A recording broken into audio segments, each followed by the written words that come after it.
Isn't such a fancy hotel out of place for someone like you who only finished middle school?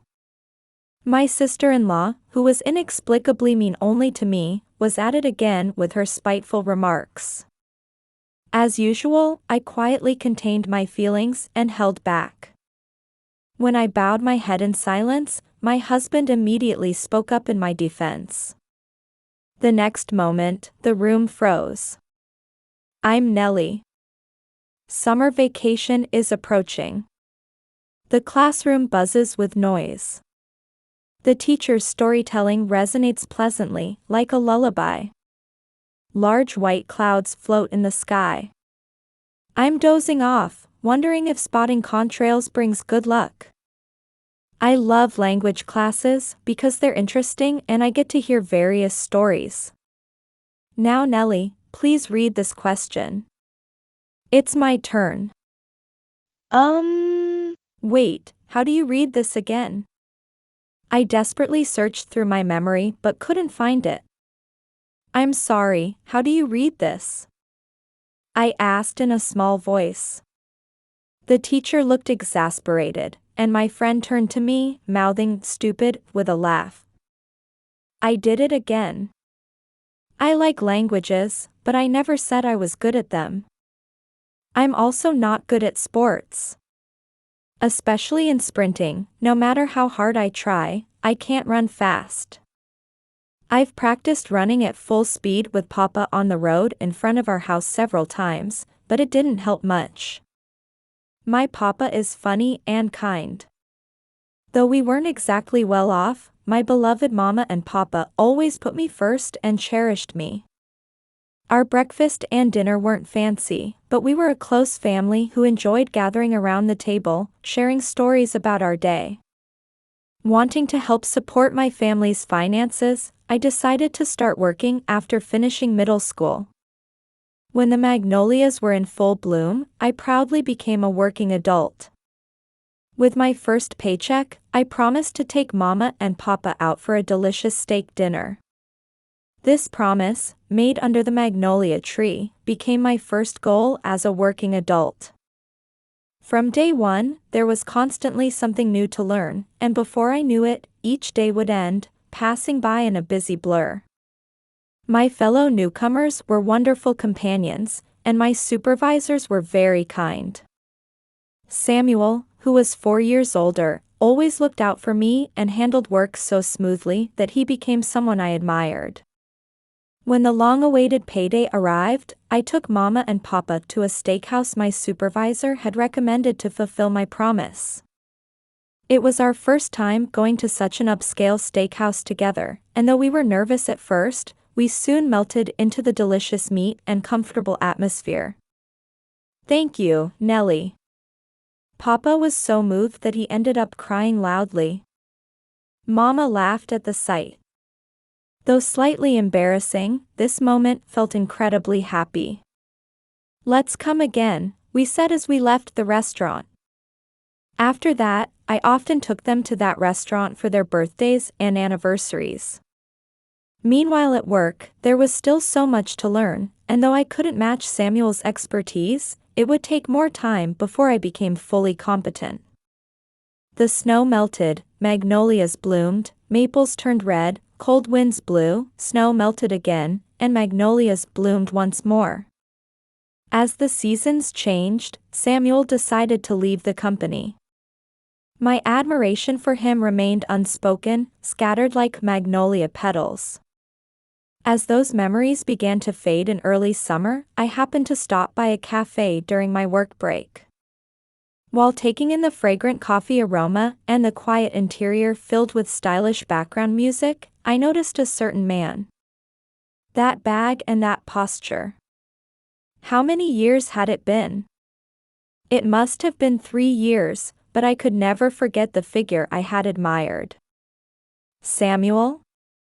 Before I knew it, the words slipped out, and as I stood surprised, he turned around with an bow and approached, seeming just as surprised.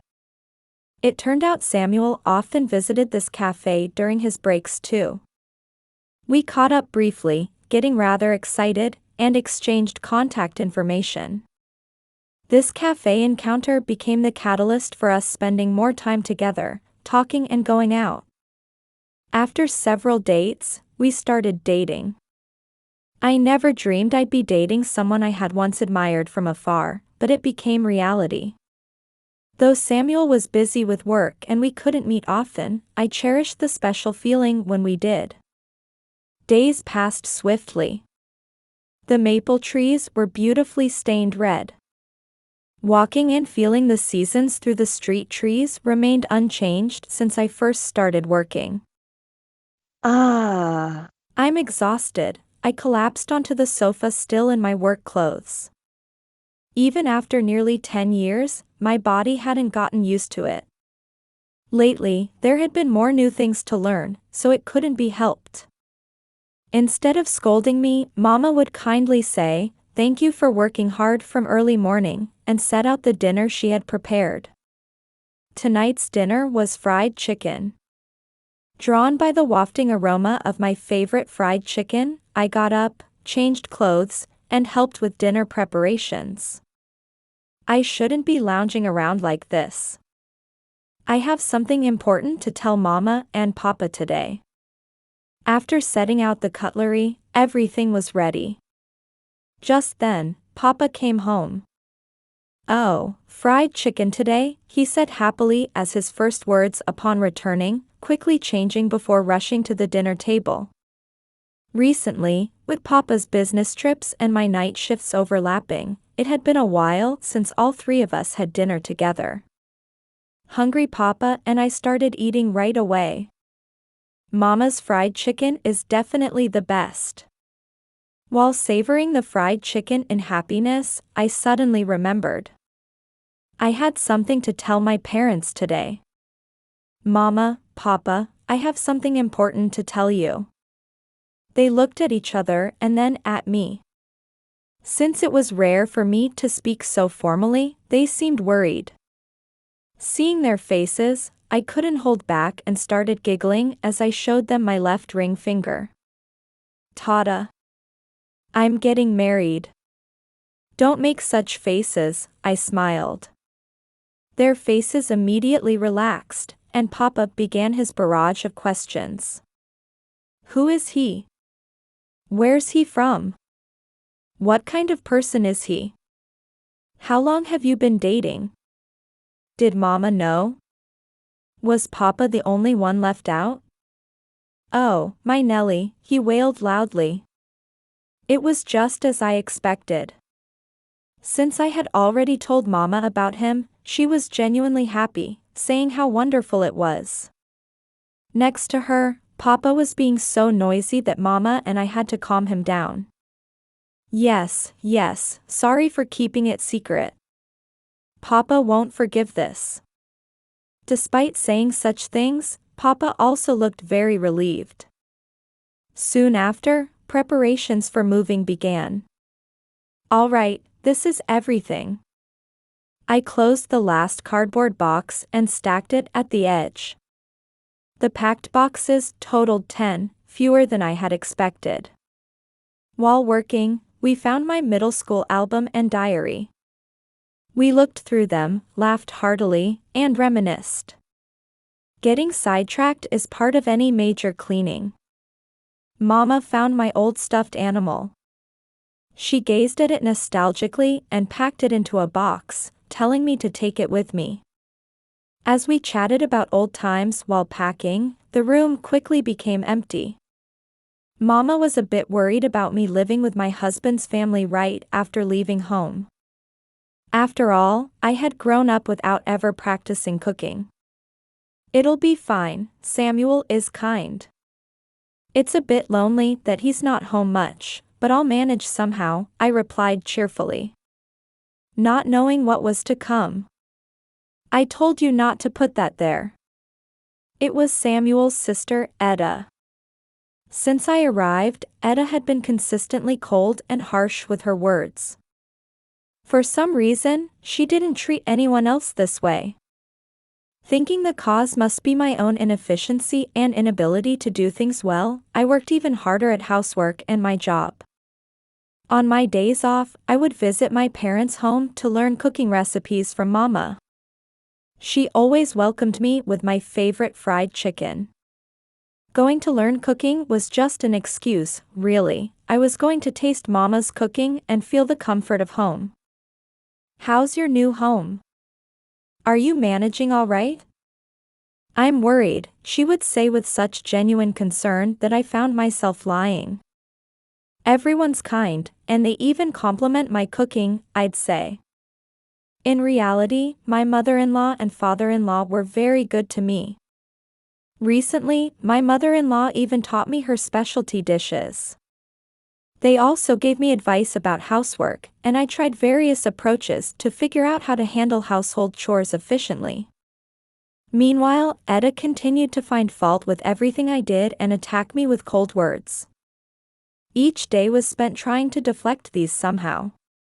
But my daily efforts weren't in vain, as I became capable enough at housework to earn praise from my father-in-law, mother-in-law, and Samuel. When I served the new potato salad recipe I learned from my mother-in-law, it was a huge hit with my father-in-law and Samuel. However, Edda's attitude didn't change at all. If anything, her choice of words and expressions had become stronger, seeming to escalate from how they were at first.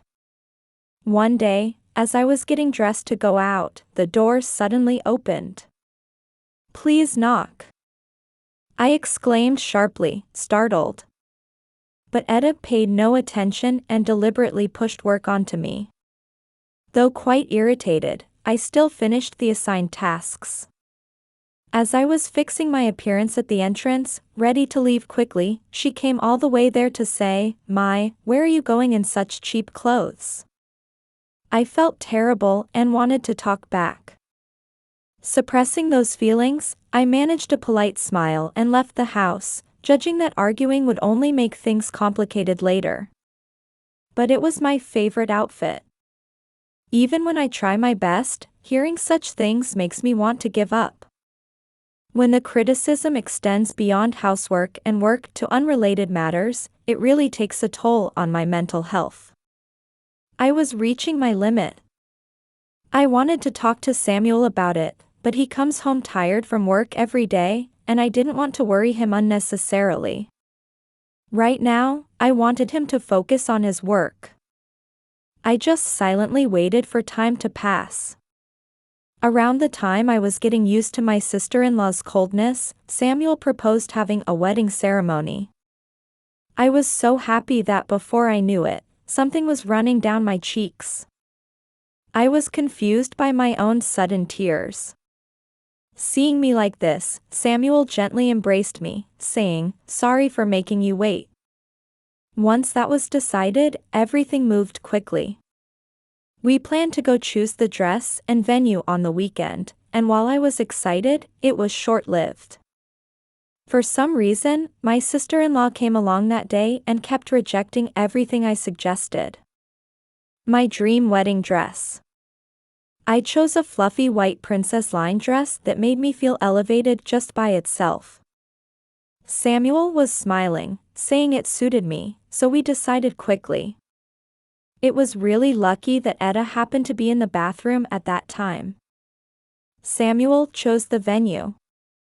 Of course, I agreed, but Edda wouldn't stay quiet. "Isn't such a fancy hotel out of place for Nelly, even if it suits Samuel?" she said spitefully.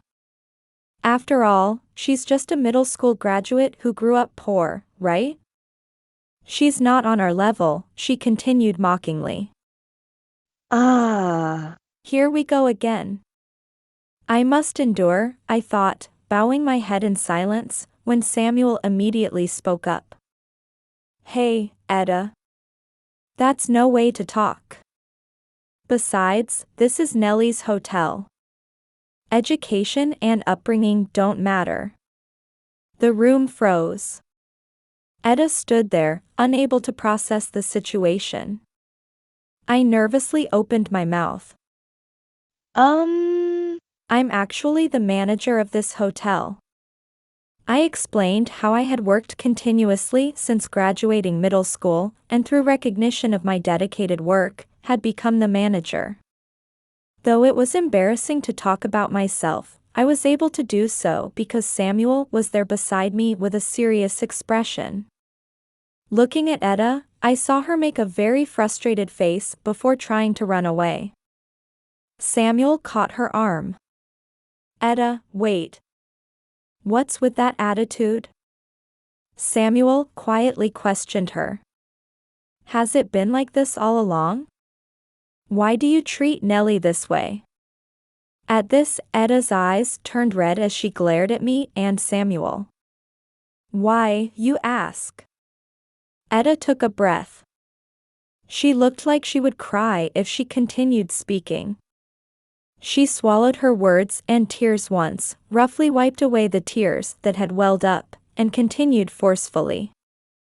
"I'm good at everything, studies, work, sports, everything. So why is there no one around me?" Her shout gradually weakened and became quieter. Feeling uncomfortable, I instinctively offered her my handkerchief. Edda snatched it and wiped her tears and nose. After calming down a bit, she quietly began speaking. "I'm sorry for being so pathetic," she mumbled, still looking away. In the same tone, she confessed that she had been jealous of me and had been mean to me out of envy. Hearing this, I felt happy, as if I had gained a real sister. The fact that she took the handkerchief I offered and used it to wipe her tears and nose showed me she had an honest and adorable side. Seeing this new aspect of Edda made me feel a bit relieved. If I said that, she probably wouldn't speak to me again. On the way home, thinking we might have gotten a bit closer after what happened, I tried talking to her about various things, only to be told, "Don't get carried away." But her voice was different from before, with a hint of laughter. That evening, when I called out, "Dinner's ready," while setting the table, Edda was the first to arrive. She silently helped set the table. When I expressed my thanks, she just replied, "It's nothing special." But even that was enough progress. The steady rain had completely stopped, and the sun was shining brilliantly. My wedding day was blessed with clear skies. As I was getting ready in my dress, Mama and Papa were excitedly fussing around, looking at me a bit sadly. "Nelly, you're beautiful," Mama gently caressed my cheek while Papa stood beside her, crying and calling my name. Thinking what a noisy family they were, I said, "Papa, you're too loud," as Mama and I tried to calm him down, savoring this family moment. Since the ceremony was about to begin, Mama and Papa left to make other preparations.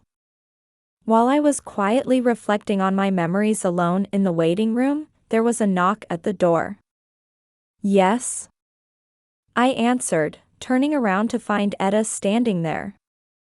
Wondering if something was missing in the preparations, information raced through my mind. As I was flustering, Edda chuckled and said just one thing, "You look beautiful," before leaving the waiting room. I sat back down, relieved.